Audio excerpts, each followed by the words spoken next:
یا نبی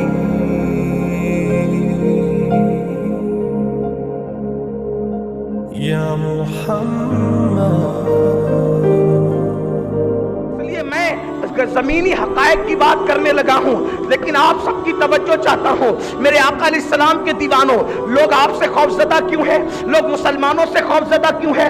اس لیے کہ تیسری عالمی جنگ ہوگی تو ڈر کس سے لگ رہا ہے؟ جس کے پاس کچھ نہیں، جس کے پاس کچھ نہیں، نہ ہتھیار ہے بیچاروں کے پاس، نہ کچھ ہے بیچاروں کے پاس، لیکن ڈر رہے ہیں، خوفزدہ ہیں، ڈر رہے ہیں. خوفزدہ ہیں کیوں؟ بدر کا نقشہ سامنے ہے. بدر کا نقشہ کیا سامنے ہے؟ ایک طرف 1000 ہے پوری طاقت اور تیاری کے ساتھ، دوسری طرف بھوکے پیاسے ہیں 313 ہیں، سواریاں بھی نہیں ہے، ننگے بھوکے ہیں. اللہ اکبر. جن کے پاس لنگی ہے لپیٹنے کے لیے، اس کے پاس اوپر کا کرتا اور چادر بھی نہیں ہے. ذرا تو دور کی بات ہے، بہت لوگوں کے پاس اوپر کا کرتا بھی پہننے کے لیے نہیں ہے. میں یہ بات تاریخ اور سیر کے حوالے سے ثابت کر سکتا ہوں کہ اللہ اکبر، بدر کے میدان میں بہت سے اصحاب رسول ایسے تھے کہ جن کے بدن پہ کرتا نہیں تھا. بغیر کرتے کے جنہوں نے جنگ لڑی ہے. لوگ زرہ پہن کے آتے ہیں، خود پہن کے آتے ہیں، لیکن میرے نبی کے عشاق بغیر کرتے کے تھے. بات آگے بڑھانے سے پہلے یہاں بھی ایک بات کر دوں. آج لوگ رسول اللہ کے صحابہ پر باتیں کرتے ہیں، وہ تو ایسے تھے، وہ تو ویسے تھے. میں کہتا ہوں تو 1400 سال کے بعد آیا ہے ہریالی میں چرنے کے لیے. جنہوں نے قربانیاں دی ہے ان پہ زبان کھولنے سے پہلے سوچ، تجھ سے تو 10 منٹ کی نیند بھی فجر میں قربان نہیں ہوتی. انہوں نے تو خاندان قربان کیا، گھر لٹایا، مال دیا، مکہ جیسا وطن مصطفیٰ جان رحمت کے لیے چھوڑ دیا. اور آج 1400 سال کے بعد تو بیٹھ کر کے ان کے کردار میں بات کر دے گا، تو ان کے کردار میں گفتگو کرے گا. ابن اسیر نے یہ کہہ دیا، ابن کثیر نے وہ کہہ دیا. کیا اسیر کثیر لگا رکھا ہے؟ ہم نے کثیر اور کثیر کا کلمہ نہیں پڑھا، ہم نے محمد الرسول اللہ کا کلمہ پڑھا ہے. اس لیے جب رسول اللہ نے فرما دیا وَكُلًّا وَعَدَ اللَّهُ الْحُسْنَى، اللہ نے بلکہ قرآن کا حکم ہے، قرآن کی آیت ہے، قرآن کہتا ہے وَكُلًّا وَعَدَ اللَّهُ الْحُسْنَى کہ اللہ نے ان سب کے ساتھ خیر کا، جنت کا وعدہ کر لیا ہے. جب اللہ نے ان سے وعدہ کر لیا، اللہ نے ان کے بارے میں کہہ دیا رضی اللہ عنہم ورضوا عنہ کہ میں ان سے راضی وہ مجھ سے راضی، تو تم بیچ میں کیوں اپنی باتیں ڈالتے ہو؟ تم سے تو 10 منٹ کی نیند بھی فجر میں قربان نہیں ہوتی. انہوں نے مکہ جیسا شہر چھوڑا، انہوں نے باپ چھوڑا، انہوں نے خاندان چھوڑا، رشتہ دار چھوڑے. آج یہ دن دکھا رہے ہو، حضور کے صحابہ کو گالیاں دیتے ہو، حضور کے صحابہ میں بیٹھ کر کے بکواس کرتے ہو، حضور کے صحابہ کے کردار میں باتیں کرتے ہو. نہیں نہیں، آپ کا منصب ہی نہیں. ایک عام عالم دین، عام عالم دین کی بات کرو، جو عالم دین ہے اس سے چہرہ گھمنڈ سے پھیرو گے.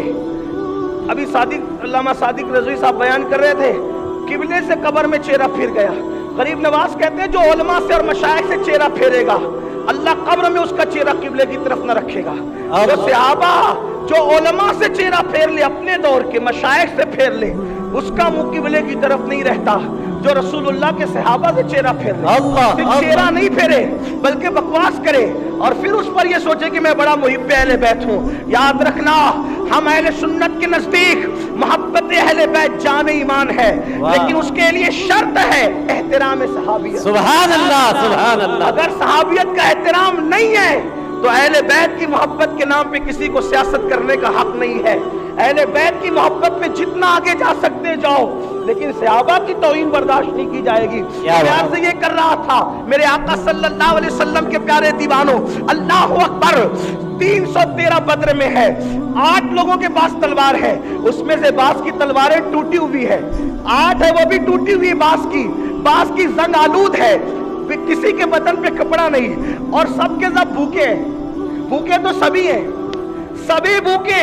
رمضان شریف کا مہینہ ہے، روزہ افطار کیا ہے، کھانے کے لیے کوئی چیز نہیں ہے، اور اللہ اکبر میدان میں آئے.